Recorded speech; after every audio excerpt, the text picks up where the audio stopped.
Assalamualaikum, selamat pagi anak-anakku, semoga kalian dalam keadaan sehat.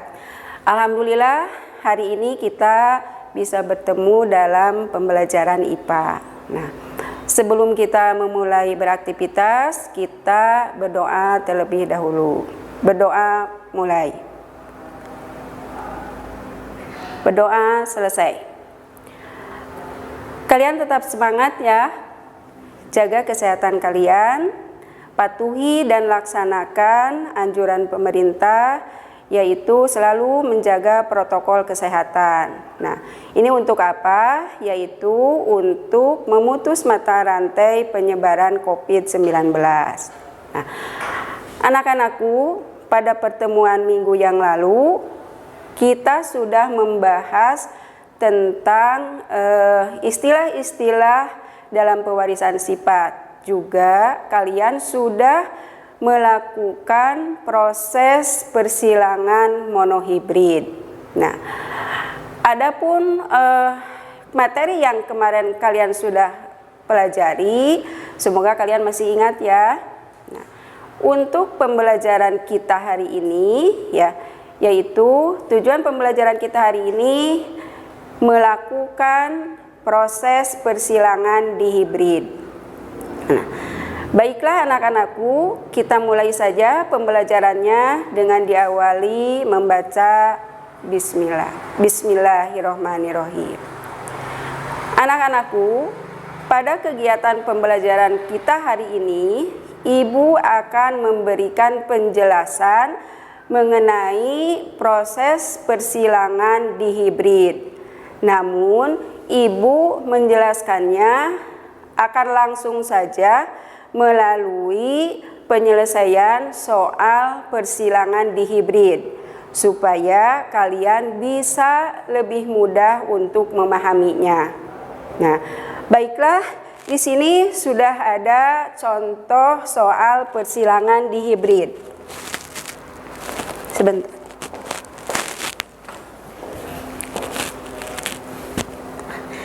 Untuk contoh persoalan soal dihibrid ya.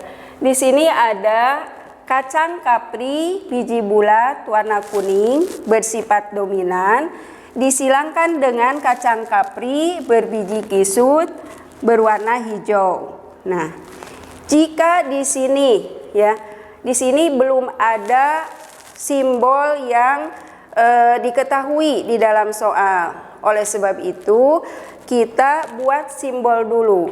Untuk biji bulat, kita ambil simbol B besar. Kenapa ini harus B besar? Karena memang di sini sudah tertera di soal sifatnya dominan. Maka kita tulis dengan menggunakan B besar. Tapi B-nya itu harus dengan 2 huruf. Ini mewakili gamet jantan dan gamet betina.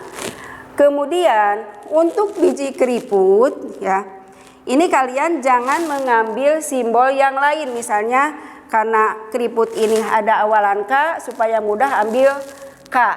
Tidak ya, karena di sini ada 2 sifat beda, yaitu mengenai biji ya, biji bulat dan biji keriput.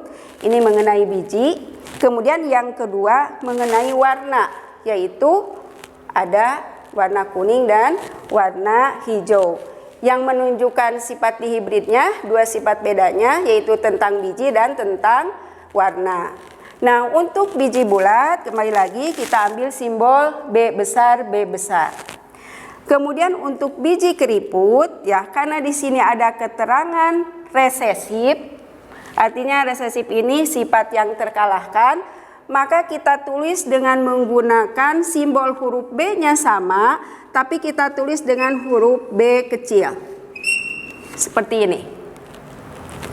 Kemudian untuk warna, ya untuk warna kuning kita lebih mudah mengambil simbolnya huruf K saja ya. Jadi kita ambil simbol huruf K. K-nya harus K apa? K besar. Kenapa? Karena sifatnya dominan. Ini tertera di soal untuk menguatkan apakah K-nya itu ditulis dengan huruf besar atau dengan huruf kecil. Nah, kemudian untuk warna hijau simbolnya tetap K, tapi ditulisnya harus menggunakan huruf kecil. Ini ya. Karena apa? Karena memang sifatnya resesif. Seperti sini saja, supaya kalian mudah membedakannya. Jadi Ibu tulisnya dengan ukurannya yang lebih kecil saja ya. Nah, sekarang kalau kalian sudah paham, ini ada simbolnya di soal itu. Nah, sekarang di soal dihibrid ini, apa yang ditanyakan? Di sini, yang pertama, tentukan parental. Yang kedua, tentukan gamet.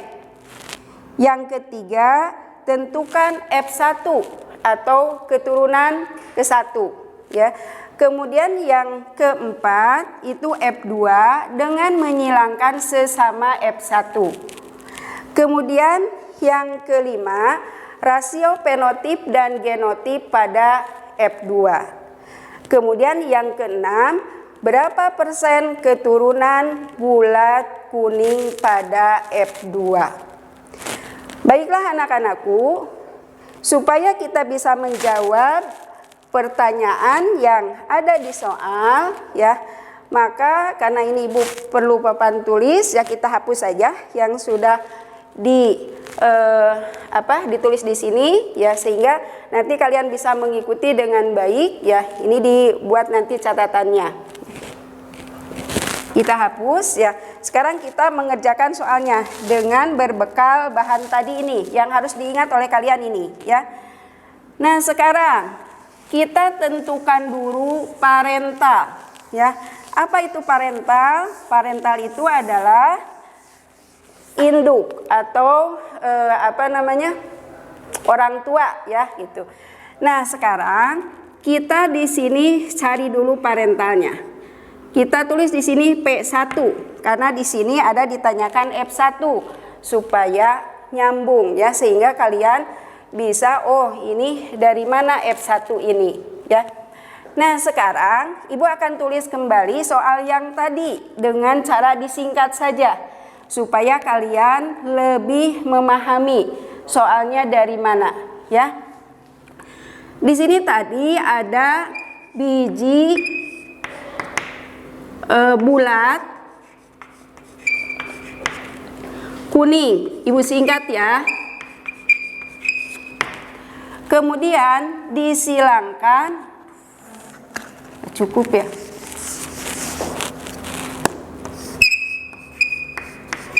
Bulat kuning, gini saja ya Ibu singkat. Tapi kalian tahu tadi yang lengkapnya seperti apa soalnya ya. Bulat kuning disilangkan dengan kisut hijau. Nah, sekarang kalian lihat lagi ke sini ya.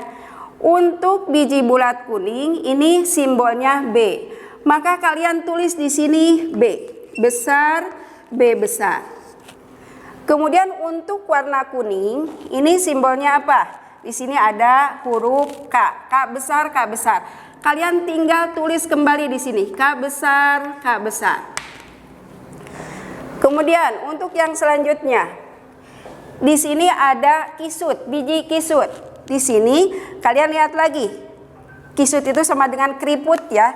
Jadi Ibu, maaf, hapus ini, samakan ya, kisut. Nah, di sini ada B kecil. Kalian tinggal pindahkan simbol tadi ke sini, B kecil, B kecil. Kemudian untuk hijaunya kita tulis K kecil, K kecil. Nah, baik, sampai di sini berarti terjawab sudah untuk pertanyaan nomor 1, yaitu menentukan parental. Kalian bisa dipahami? Ibu yakin kalian mudah ya ini untuk memahaminya. Tinggal ikuti saja dengan baik ya penjelasan dari Ibu. Selanjutnya, langkah yang selanjutnya yang harus kalian ikuti atau yang harus kalian laksanakan adalah membuat gamet atau menentukan gamet. Nah, karena di sini ya Untuk mudahnya sebetulnya menentukan gamet ini, kalian bisa menyilangkan antara sesamanya di sini. Satu huruf disilangkan 2 kali. Ini ke sini sekali, ke sini sekali. Ini juga sama. Karena hasilnya sama, untuk mempersingkat waktu, Ibu ambil saja. Dari sini B-nya 1, dari sini K-nya 1. Cukup mudah kan? Ya. Jadi kalau misalnya kalian belum paham, bolehlah ini B-nya silangkan ke sini 1 kali, tulis hasilnya ke sini. Ini juga sama 1 kali, tulis hasilnya BK juga kan. Ini ke sini 1 kali, hasilnya ini juga sama. Ini ke sini 1 kali, hasilnya sama. Nah, untuk mempersingkat waktu sudah saja kita ambil perwakilannya 1 saja ya. Nah, baik. Demikian juga untuk yang ini. Maka kita ambil gametnya B kecil, K kecil. Nah, jadi ini bisa langsung diambil karena memang sifatnya di sini homozigot ya. Jadi sama simbolnya ya itu. Nah, sekarang ini gametnya. Berarti terjawab sudah untuk pertanyaan yang kedua. Langkah selanjutnya, perhatikan ya dengan baik-baik. Langkah selanjutnya yang harus kalian lakukan adalah mencari F1. F1 itu filial atau keturunan ke-1. Nah, untuk F1 kalian tinggal lihat dari gamet ini, gabungkan. Maka ini F1-nya menjadi B besar, B kecil, K besar, K kecil. Nah, seperti ini. Inilah hasil F1-nya. Sekarang untuk kalian bisa tahu yang dihasilkan di F1 ini apa, fenotipnya atau sifat yang terlihat, kalian bisa dibaca dari simbol ini. Kembali lagi tadi ke simbol yang awal. B besar itu untuk apa? K besar itu untuk apa? B kecil itu untuk apa? K kecil itu untuk apa? Sekarang kita ini boleh disimpulkan dibacanya atau fenotipnya apa? B besar untuk biji bulat. Kemudian K besar untuk warna kuning. Berarti di sini untuk warna kuning ya. Nah, jadi F1-nya itu adalah biji bulat warna kuning. Sekarang, Bu, kenapa? Kalau misalnya ada di benak kalian pertanyaan, Bu, kenapa Bu yang B kecilnya tidak dibaca, kemudian K kecilnya tidak dibaca? Ya, di soal tadi sudah dijelaskan bahwa B besar itu untuk dominan, ya, K besar itu untuk dominan atau sifatnya dominan, maka ketika ada simbol B besar dan B kecil, B kecilnya tertutupi, tidak dibaca, ya, sehingga di sini tidak dibacanya biji bulat kisut karena yang kisutnya tertutupi oleh biji bulat. Nah, seperti itu. Yang K-nya juga sama. Warna hijau terkalahkan oleh warna kuning karena kuning bersifat dominan, sehingga ini dibacanya adalah biji bulat kuning. Bisa dipahami anak-anakku? Nah, baik, selanjutnya ya, berarti ini pertanyaan yang ke-1 sudah terjawab, yang kedua terjawab, yang ketiga terjawab. Sekarang langkah selanjutnya yaitu kita mencari F2. Nah, untuk mencari F2, di sini ada penjelasan di soalnya. F2 dengan menyilangkan sesama F1. Sini sudah jelas. Tadi langkah awal dalam penyilangan, baik monohibrid maupun dihibrid, kalian harus menentukan dulu parental. Sekarang di pertanyaan yang keempat, ya, harus dicari F2 dengan menyilangkan sesama F1. Tadi langkah awal kita menentukan apa? Parental. Berarti di sini kita juga tentukan dulu parentalnya. Karena di sini F2, maka kita ini beri simbol juga, beri tambahan 2 supaya kalian bisa memahami dengan baik. F2 itu didapat dari mana? Nah, sekarang P2 atau parental kedua kalian tulis, yaitu F1 disilangkan dengan F1. Kalau kalian mengikuti langkah-langkah yang dijelaskan oleh ibu yakin kalian pasti bisa ya. Nah, sekarang kita lihat F1 itu yang mana simbolnya. Kembali lagi ke soal ini ya, yang sudah diselesaikan tadi di awal. Inilah F1. Berarti kalian tinggal memindahkan simbol yang ini. Tulis lagi B besar, B kecil, K besar, K kecil. Ini untuk yang ke-1. Untuk yang keduanya sama, B besar, B kecil, K besar, K kecil. Nah, bisa diikuti dengan baik ya. Nah, sekarang kalian harus menentukan apa setelah ini ya. Parental sudah ada. Langkah yang selanjutnya yaitu menentukan gamet ya, itu.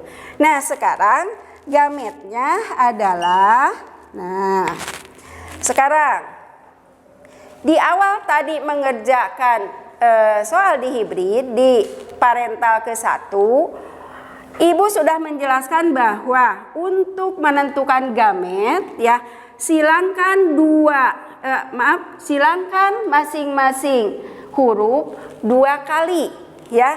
Nah, ini tadi kan ke sini ya. 1 kali lagi ke sini, jadi 2 kali. Tinggal tulis saja hasilnya. Kemudian ini juga sama. Ini ke sini 1 kali, ke sini 1 kali.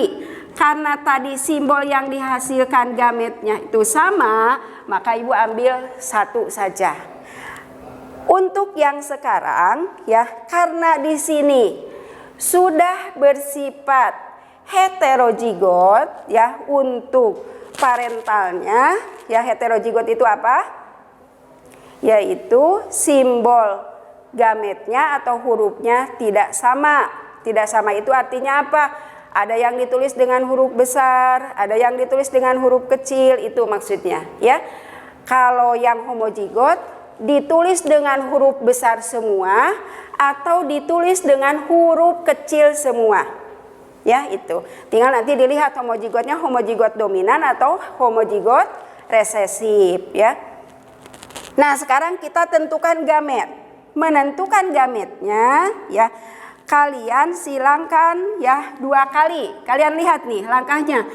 B yang besar ini silangkan ke sini. Hasilnya tulis di bawahnya. B besar, K besar. Kemudian yang B ini kalian silangkan lagi ke sini.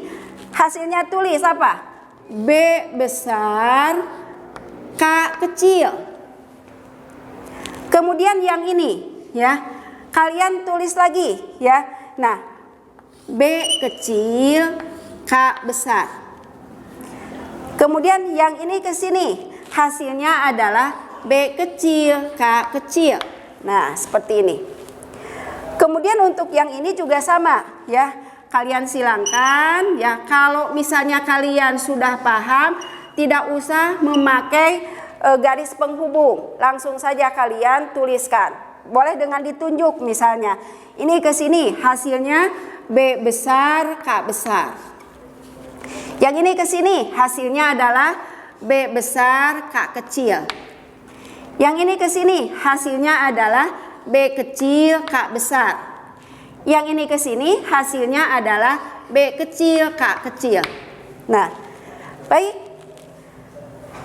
Kalian lihat ya, hasil dari gamet pada P2 ini sudah ada 8. Maka untuk mencari P2 atau keturunan kedua, kalian tidak bisa langsung menyilangkan. Maka ada cara untuk mempermudahnya, yaitu dengan cara kalian membuat istilahnya papan catur.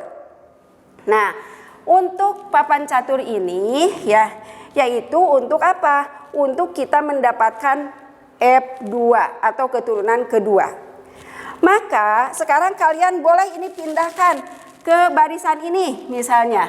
Kita tulis ya, B besar, K besar. Yang ini B besar, K kecil. Kemudian yang ini B kecil, K besar. Kemudian yang ini B kecil, K kecil. Nah, untuk gamet yang ini kita tulis ke samping di sini. B besar, K besar. B besar, K kecil. B kecil, K besar. Kemudian B kecil, K kecil. Nah, tadi kata ibu ini untuk mempermudah kita mengerjakan. Nah, sekarang coba lihat ya. Kalian di sini ada gamet. Silangkan gamet ini ke sini satu kali, tulis hasilnya di sini. Ibu contohkan. Ini B besar, B besar. Kemudian ini K besar, K besar. Nah, bisa dipahami? Nah, ini ya, ikutin saja. Yang ini ke sini, tulis lagi hasilnya di sini. Maka ini pun apa hasilnya?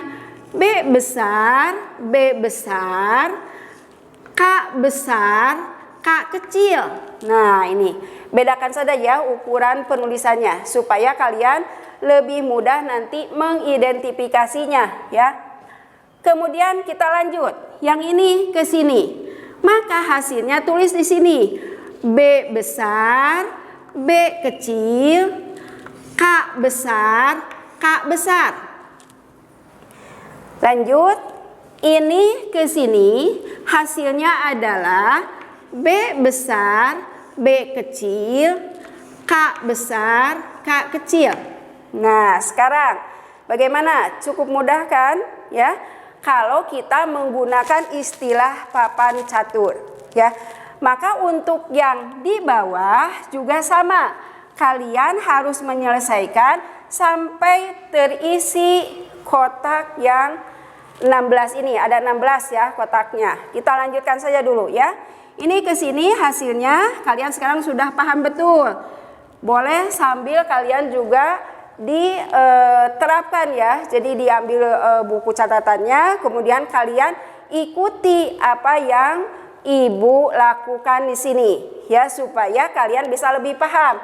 Jangan sampai menunggu ibu penuh ya menuliskan atau mengisi papan catur ini ya. Baik, kita lanjut. Nah, di sini ada B besar lagi yang tadi tulis ya. Ini berarti hasilnya sesuai yang ada di kotak sini ya. B besar, K besar, K kecil. Lanjut lagi. Yang ini ke sini hasilnya adalah B besar, K kecil, K kecil. Ini ke sini B besar, B kecil, K besar, K kecil. Ini ke sini B besar, B kecil, K kecil, K kecil. Yang ada di sini hasilnya seperti ini ya. B kecil, B besar, K besar, K besar. Nah, ini untuk penulisan ini kalian ada yang harus dipahami dulu ya. Nah, kalau misalnya ada dua huruf seperti ini ya. B kecil, B besar. Ini sama hurufnya B ya. Maka untuk penulisannya nanti kalian harus dirubah ini. Yang huruf besar di depan. B besar, B kecil. Jadi urutannya seperti ini. Ya, ini kalau hurufnya sama. Tapi kalau hurufnya beda, misalnya begini. A kecil, B besar.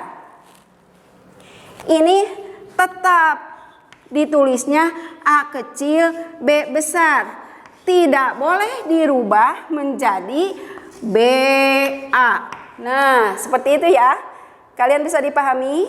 Nah, karena ini cukup penting dan sangat penting nanti ketika di di penulisan ini ada kesalahan, maka akan mempengaruhi nanti hasilnya ketika kita mengidentifikasi untuk perbandingan fenotip dan genotipnya, ya itu. Baik, kita kembali ke sini. Berarti ini salah ya. Harusnya apa?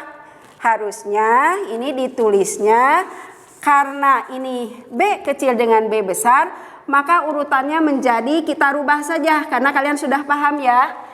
B besar, B kecil, K besar, K besar. Nah, seperti itu ya. Kemudian untuk yang selanjutnya kita juga tulis B besar, B kecil, K besar, K kecil. Kemudian yang ini ke sini, B kecil, K besar, K besar. Ini ke sini, B kecil, K besar, K kecil. Kemudian yang ini ke sini, hasilnya B besar, B kecil, K besar, K kecil. Ini ke sini, B besar, B kecil, K kecil, K kecil. Kemudian ini ke sini, B kecil, K besar, K kecil. Ini ke sini, B kecil, K kecil, K kecil. Nah, seperti ini. Bisa dipahami ya? Sekarang sudah selesai ini, semua terisi. Ada 16. Nah, supaya mempermudah nanti kalian menentukan fenotip dan genotipnya, ya. Ini untuk soal yang keempat sudah terjawab ya. Sekarang untuk yang kelima, menentukan rasio fenotip dan genotip. Nah, untuk menentukan itu kalian sekarang tulis dulu nih di sini, di sudut kanan atas nomor yang dari 1 sampai 16 ya, sebanyak kotak ini. Jadi ini 5, 6, 7, 8, 9, 10, 11, 12, 13, 8, 9, 10, 11, 12, 13, 14, 15, 16. Nah, ini untuk apa? Sekarang kalian harus menentukan rasio fenotip ya. Kita buat dulu rasio genotip ya. Nah, rasio genotip itu adalah rasionya itu angka atau perbandingan jumlahnya ya. Kemudian genotip ini adalah sifat yang tidak tampak. Jadi ditulis dalam bentuk simbol saja ya. Nah, maka sekarang kita lihat ya.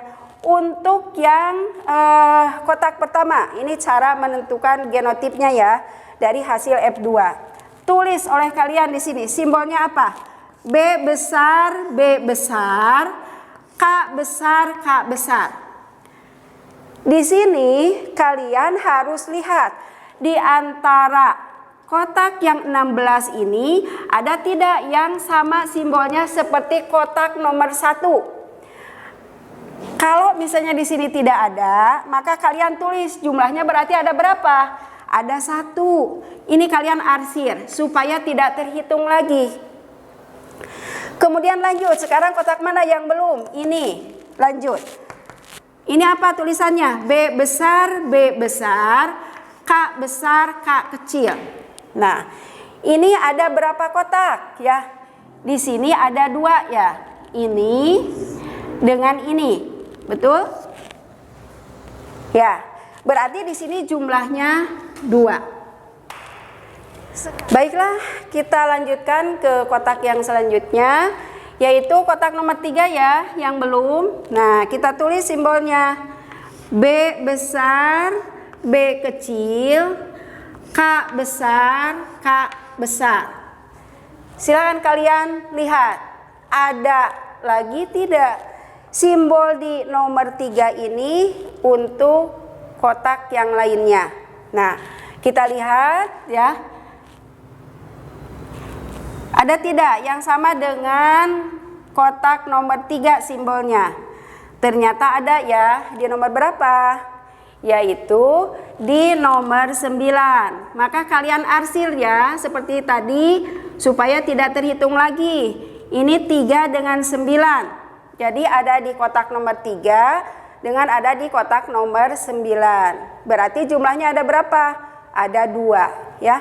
Maka kita tulis di sini jumlahnya 2. Kita lanjutkan ke kotak nomor 4 ya. Kita tulis dulu simbolnya. B besar, B kecil, K besar, K kecil. Nah, ini sekarang yang harus kita cari di kotak yang lainnya. B besar, B kecil, K besar, K kecil. Sekarang kita lihat ada di kotak nomor berapa lagi? Ini 1, kemudian ini sama ya. Ini juga 1, berarti ini juga sama 1, kemudian ini juga sama ya. Berarti di sini ada berapa jumlahnya? Yang sama dengan kotak nomor 4 itu ada 4 ya. Maka kita tulis jumlah di bawahnya 4. Sekarang kita lanjut. Nah, di sini ada yang belum terarsir tapi sudah terlewat ya. Yaitu yang ini. Inilah perlunya kita mengarsir supaya data yang belum terhitung ya tidak terlewatkan. Nah, sekarang kita ke sini dulu yang nomor 6 sebelum kita melanjut ke kotak nomor 8. Kalian tulis dulu ya simbol yang ada di kotak nomor 6 yaitu apa? B besar, B besar, K kecil, K kecil. Silakan kalian lihat. Ada lagi tidak di kotak yang lainnya? Ya. Nah, untuk yang kotak nomor 6 ini kita lihat ternyata tidak ada ya. Berarti jumlahnya cuma 1. Kalian tulis 1, kemudian ini arsir. Nah, seperti ini. Sekarang terlihat kan yang belum terdata, yaitu nomor berapa? Nomor 8 ya. Kalian tulis lagi simbolnya. Nomor 8 itu adalah B besar, B kecil, K kecil, K kecil ya. Lalu kalian lihat di kotak yang lainnya. Ada lagi di nomor berapa kira-kira? Ya. B besar, B kecil, K kecil, K kecil. Ini tidak. Ini ya. Yaitu di kotak 8 sama 14 ya. Nah, ini kita arsir saja karena ini sudah pasti ya terdata, yaitu ada di kotak 8 dan 14. Berarti jumlahnya berapa? 2 kita tulis. Ada lagi yang belum diarsir? Ada, yaitu kotak nomor berapa? Nomor 11 ini ya. Kalian tulis lagi. B kecil, B kecil, K besar, K besar.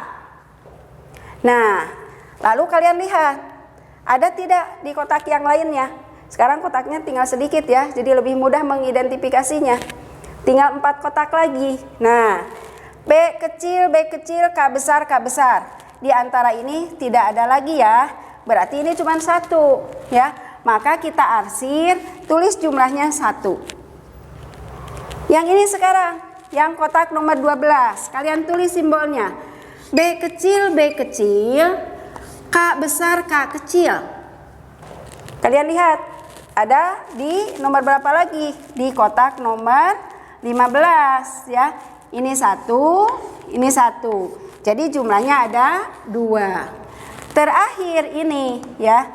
B kecil, K kecil, K kecil. Jumlahnya berapa? Sudah pasti ini 1 ya. Karena sisanya ya di sini 1.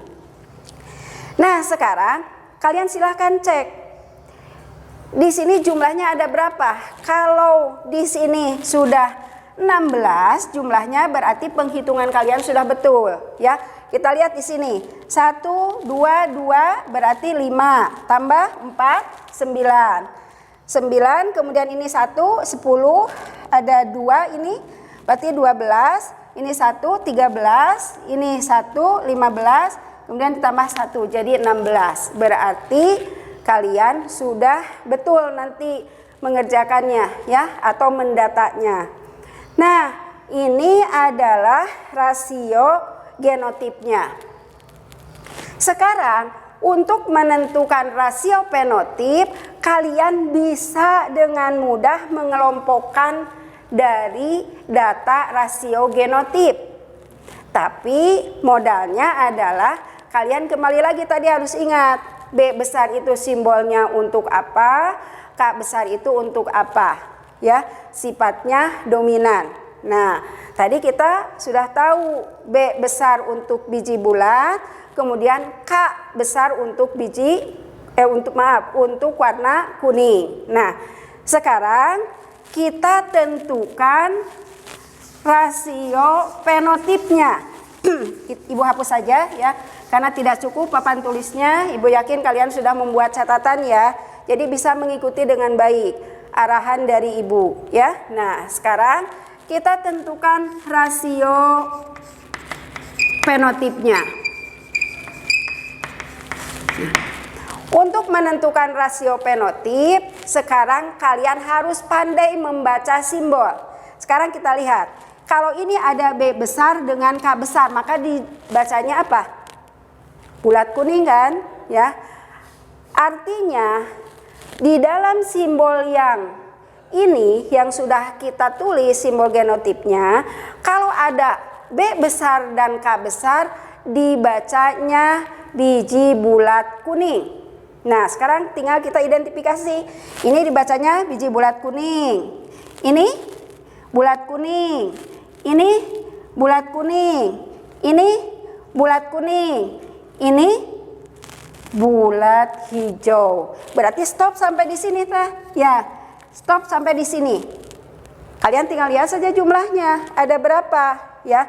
Jadi rasio fenotipnya, karena fenotip itu artinya sifat yang tampak, yang kelihatan, jadi harus kalian baca ya, atau ditulis nih. Kemudian yang rasionya ini menunjukkan jumlahnya. Maka dari simbol ini kita tulis biji bulat kuning. Ada berapa? Ada 9. Tadi stop sampai di sini ya. Nah, sekarang kita lanjut yang ini. Ya. Kalian baca di sini ada B besar sama K kecil. Berarti dibacanya apa? Bulat hijau. Tulis dulu di sini biar tidak lupa nih. Biji bulat hijau. Nah, sekarang ini biji bulat hijau. Ini juga biji bulat hijau. Yang ini keriput kuning. Berarti stop sampai di sini. Ya. Nah, maka ada berapa? Jumlahnya ada 3. Maka tulis di sini biji bulat hijau ada 3. Sekarang lanjut yang ini tadi. Ini adalah kisut kuning. Maka di sini kalian tulis biji kisut kuning. Nah, ini dibacanya kisut kuning. Ini kisut, ini juga kuning karena ada K besarnya. Yang ini kisut hijau. Berarti stop sampai di sini. Ya. Maka kalian tulis jumlahnya ada berapa? 1, ini 2. Berarti ada 3. Yang terakhir yang ini. Ini sudah jelas ya. Dibacanya adalah biji kisut hijau. Jumlahnya ada berapa? Ada 1. Jadi untuk persilangan dihibrid ya, hasil perbandingan fenotipnya itu selalu 9 banding 3 banding 3 banding 1 ya. Nah, ini semua rangkaian yang harus kalian ikuti dalam menyelesaikan soal persilangan dihibrid ya. Semoga kalian bisa dipahami dengan baik ya. Soal yang terakhir ya, itu yang tadi pertanyaannya adalah berapa persen keturunan biji kuning pada F2 ya. Nah, maka di sini ya, keturunan biji kuning ya, K karena ditanyakannya adalah persen ya, berarti kalian harus mengalikannya dengan 100 ya. Sekarang kita tahu yang biji bulat kuning ini ya, biji bulat kuning. Biji bulat kuning ini ada berapa? Ada 9, tulis jumlahnya 9, kemudian jumlah keseluruhan keturunannya ada berapa? Ada 16 dikali 100%. Maka hasilnya menjadi berapa? 56,25%. Nah, ini untuk mencari persentase keturunan dari F2. Nah, langkah-langkah dalam pengerjaan di hibrid ini mohon kalian perhatikan dengan baik ya, karena kalau kalian tidak diikuti langkah-langkahnya atau ada yang terlewat, maka untuk yang selanjutnya nanti kalian tidak akan bisa menyelesaikannya. Jadi ikuti langkah-langkahnya ya. Kalau misalnya ada yang tidak dipahami ya, kita diskusikan di Google Classroom ya, sehingga nanti kita bisa berinteraksi di situ. Kemudian untuk nanti mengerjakan soalnya juga silakan kita nanti kalian mengerjakan atau mengirimkan di Google Classroom ya. Untuk pertanyaan, untuk mengerjakan soal supaya kalian lebih paham lagi ya. Itu mungkin untuk kesempatan pertemuan kita hari ini ya. Untuk pertemuan yang akan datang kita akan membahas mengenai kelainan pada pewarisan sifat. Silakan bisa kalian literasi dulu ya, supaya nanti bisa lebih mudah memahami ketika kita bertemu untuk pertemuan yang akan datang. Baik, cukup sekian pertemuan kita hari ini. Terima kasih atas perhatian kalian. Kita tutup saja pembelajarannya dengan membaca hamdalah, alhamdulillah. Billahi taufiq wal hidayah. Wassalamualaikum warahmatullahi taala wabarakatuh.